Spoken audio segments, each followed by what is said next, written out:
A grievance is a formal complaint by an employee about, okay, this is what it's normally about. Uma ngabe ukuthi kena umsebenzi ulodge i-grievance to the employer or HR or whosoever, but normally it's to HR most of the time. Okay?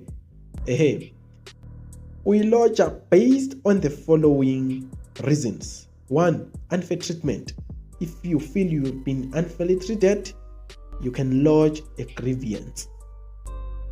Okay? That's what grievance is. Number 2, because of unfair promotion. Mhlambe kune promotion eyenzakale emsebenzini. Wena usekuvele kwathathwa umuntu ole wabekwa ngaphambi kwakho, kuwena obo-deserve. You was a rightful candidate ukuthi kena ube next in that position, but kwathatha umuntu ole wathiwa chu, and there is no a valid reason why that should be done, and they do not account for anything ukuthi kena when you understand, they don't care. So you can lodge a grievance for that. Okay? Unfair benefits. Kweminye imisebenzi ke kukhona ama benefits akhona.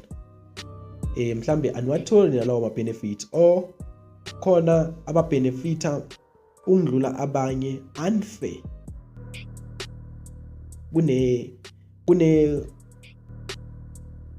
Kunokukhetha iphele emasini. Or because of it disciplinary, you are not happy about it disciplinary ngaphakathi. Mhlambe maybe uyasuspendwa and awubona ukuthi kena wena why maybe you get suspension without pay.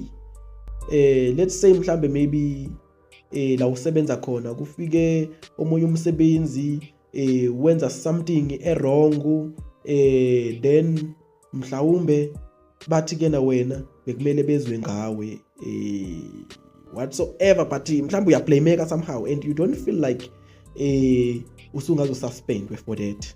Yabo, actually you feel like you are not wrong, ayikho into wrong oyenzile, but wena mhlawumbe uya suspend kungaba ngendlela eziningi, but wena if you are not happy mhlawumbe uya suspend or suspendelwa ukwenza into right, you was doing a right thing,